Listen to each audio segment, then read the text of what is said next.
look, James Gordon is back. So find f prime for f of x equals x to the x squared minus 2. This is a situation where logarithmic differentiation has to be used because we have something varying in the base as well as varying in the exponent, okay? So logarithmic differentiation, I'm going to temporarily call this guy y. I'm going to take the natural log of y and the natural log of x to the x squared plus 2. Doing this allows me to apply log properties and move that x squared plus 2 down in front of that natural log. Now I no longer have an exponential issue, I just have a product rule. So I'm going to take the derivative with respect to x. The derivative of the natural log of the argument is 1 over the argument times the derivative of the argument, so dy dx.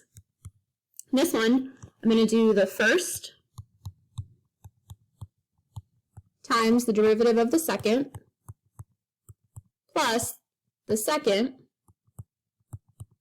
times the derivative of the first.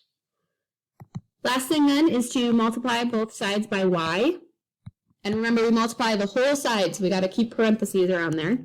So this will end up being dy dx equals, this is x squared plus 2 all over x, plus, I'm just going to write the 2x in front so we don't confuse what's being multiplied, and then times y, well, y itself was x to the x squared plus 2. So there's my final answer.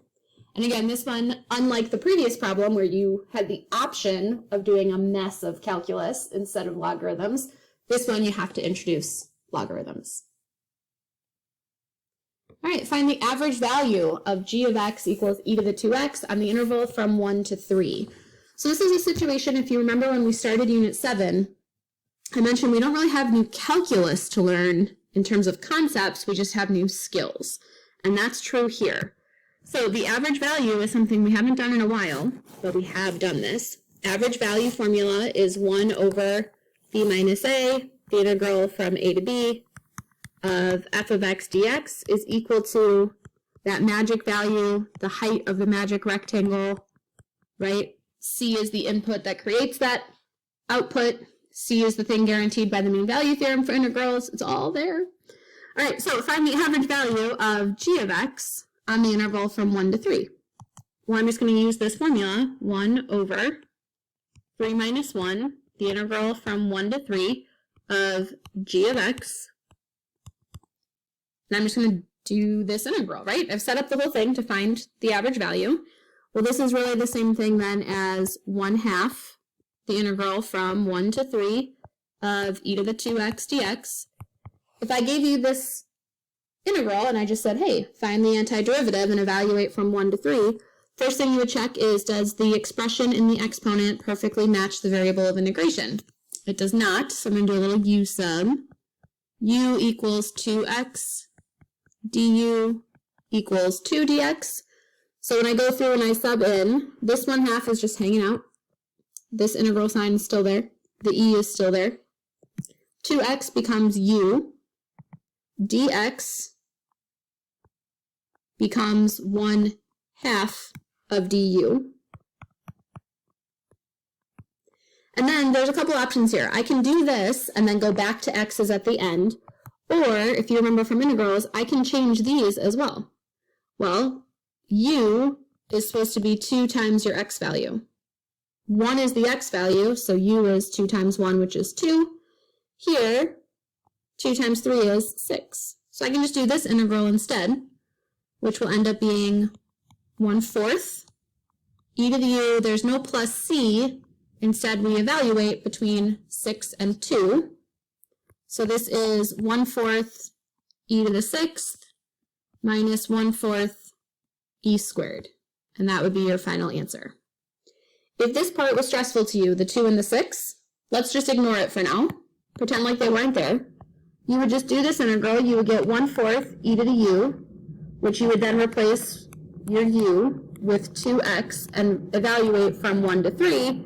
But look what happens when you plug in 3, you get 6, and when you plug in 1, you get 2, and we end up with the same answer. Okay? But what's important here is that you want to remember your bounds are referencing x values. So it would be a mix of variables if I put 1 and 3 here, because those are relating to x was 1 and 3. I want to relate to u, so this becomes 2 and 6 because of my exchange rate up here. Okay, so again, average value, an old topic, old concept, but using new skill of taking the antiderivative of e to the u. Number 6, 2 different integrals. Both of them are bottom heavy, so we want to think about a u sub, right? Bottom heavy, think about a u sub. 99% of the time, we're going to pick our u to be the denominator. So u equals x squared minus 5, because that's the function inside of the function, which means that du equals 2x dx. If I go through and I make my replacements, this becomes u squared. And then across the top, x dx gets replaced with a 1/2 du. And so we can just put a 1 right here. Taking this integral then, I get 1/2 the integral of this is u to the negative second. So I'm just going to apply the power rule. U to the negative first over negative 1 plus c. Final answer then is negative 1/2 times 1 over x squared minus 5, because I replaced that something to the negative first. You can just put it on the denominator in the bottom. Okay, so you might be saying, like, wait a second, Ms. Schwartz, the second integral looks just like this first integral. And you're right, they are very similar, but they're not quite the same. Still have a bottom heavy. Still going to pick that to be my u. Du then is still equal to 2x dx. The difference here is that when I go to make all of my substitutions, u on the bottom is just u. X dx gets replaced with 1/2 du. We still have a 1 in the numerator. Now when I go to do this integral, I end up with u to the negative first. And I can't do that power rule, because if I did the power rule, I would have u to the 0 over 0. Can't happen. So instead, this is the kryptonite, where the power rule relinquishes its powers, and we get the natural log of u.